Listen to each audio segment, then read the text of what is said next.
Islamic Library, enlightening about religion.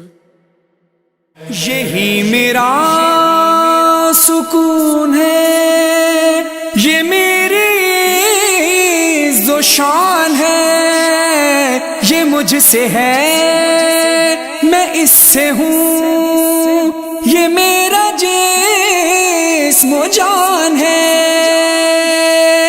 رسول حق یہ کہہ گئے، رسول حق یہ کہہ گئے، سنے یہ ہر کوئی سنے، یہ میرا لاڈلا حسین ہے۔ کیا حسین ہے بتاؤں میں کہ کیا حسین ہے؟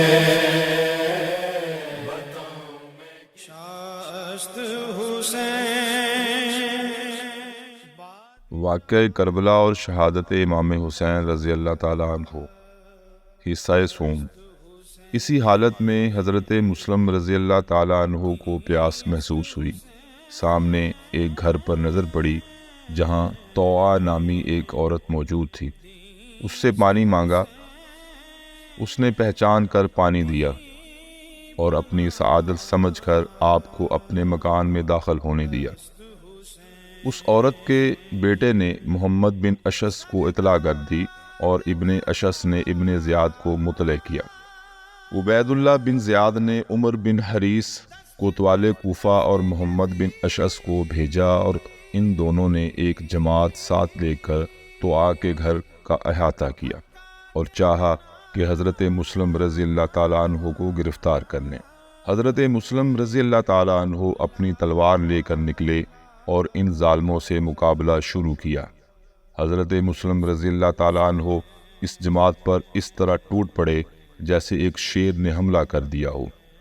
آپ کے بہادرانہ اور زوردار حملے سے حملہ آوروں نے دل چھوڑ دیے اور بہت سے آدمی زخمی ہوئے، بعض مارے گئے۔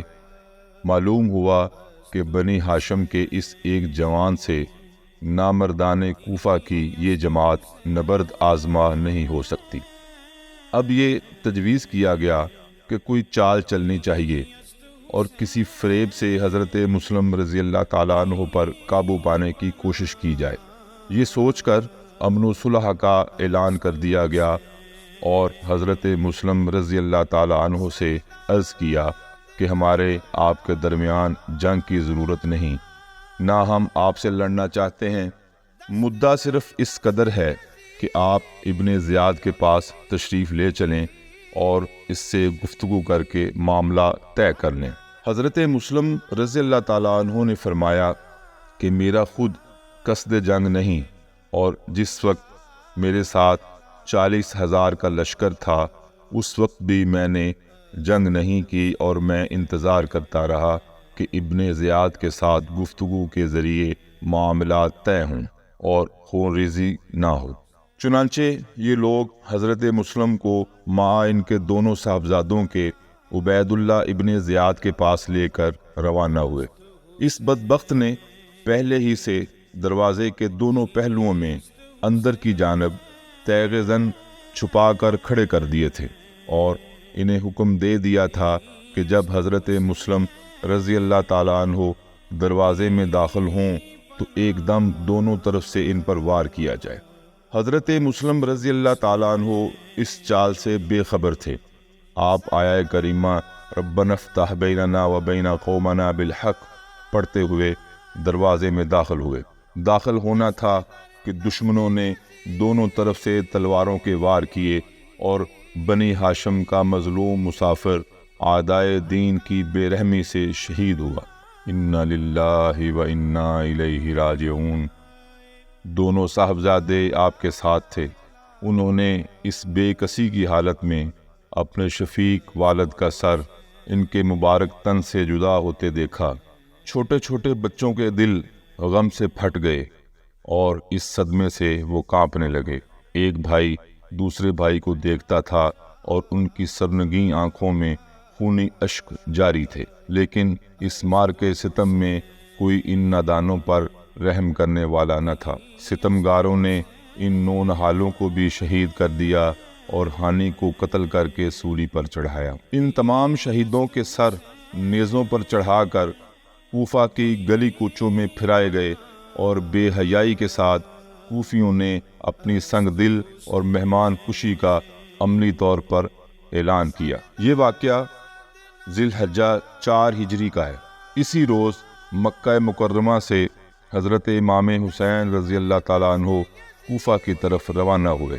آپ کے ہمراہ 3 فرزند حضرت امام علی اوسط، جن کو امام زین العابدین کہتے ہیں، جو حضرت شہر بانو جن کی عمر اس وقت 22 سال تھی اور مریض تھے، حضرت امام رضی اللہ تعالیٰ عنہ کے دوسرے صاحبزادے حضرت علی اکبر، جو یعلی بنت مروہ بن مسعود ثقفی کے بطن سے ہیں، جن کی عمر 18 سال کی تھی، یہ شریک جنگ ہو کر شہید ہوئے۔ تیسرے شیر خوار، جنہیں علی اصغر کہتے ہیں، جن کا نام عبداللہ اور جعفر بھی بتایا گیا ہے، اس نام میں اختلاف ہے۔ آپ کی والدہ قبیلہ بنی قضاء سے ہیں اور ایک صاحبزادی جن کا نام سکینہ ہے اور جن کی نسبت حضرت قاسم کے ساتھ ہوئی تھی اور اس وقت آپ کی عمر 7 سال کی تھی۔ کربلا میں ان کا نکاح ہونے کی روایت ہے، وہ غلط ہے اور اس کی کچھ حاصل نہیں، اور کچھ ایسے کم عقل لوگوں نے یہ روایت وضع کی ہے جنہیں اتنی بھی تمیز نہ تھی کہ وہ یہ سمجھ سکتے کہ اہل بیت رسالت کے لیے وہ وقت توجہ اللہ اور شوق شہادت اور اتمام حجت کا تھا۔ اس وقت شادی نکاح کی طرف التفات ہونا بھی ان حالات کے منافی ہے۔ حضرت سکینہ کی وفات بھی رائے شام میں مشہور کی جاتی ہے، یہ بھی غلط ہے، بلکہ وہ واقعہ کربلا کے بعد عرصہ تک حیات رہیں اور ان کا نکاح حضرت مصعب بن زبیر رضی اللہ تعالیٰ عنہ کے ساتھ ہوا۔ حضرت سکینہ کی والدہ امراء القیس ابن عدی کی دختر قبیلہ بنی کلب سے ہیں۔ حضرت امام رضی اللہ تعالیٰ عنہ کو اپنی ازواج میں سب سے زیادہ ان کے ساتھ محبت تھی اور ان کا بہت زیادہ اکرام و احترام فرماتے تھے۔ حضرت امام عالی مقام رضی اللہ تعالیٰ عنہ کی کوفہ کو روانی۔ حضرت مسلم بن عقیل رضی اللہ تعالیٰ عنہ کا خط آنے کے بعد حضرت امام رضی اللہ تعالیٰ عنہ کو کوفیوں کی درخواست قبول فرمانے میں کوئی وجہ تعمل و جائے عذر باقی نہیں رہتی تھی۔ ظاہری شکل تو یہ تھی اور حقیقت میں قضاء و قدر کے فرمان نافذ ہو چکے تھے۔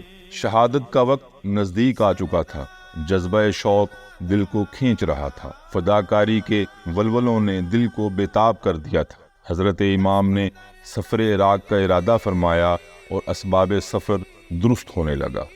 اگر آپ کو ہماری یہ ویڈیو پسند آئی ہو تو اسے لائک اور شیئر کریں، اور اس طرح کی مزید ویڈیوز دیکھنے کے لیے ہمارے چینل کو سبسکرائب کریں۔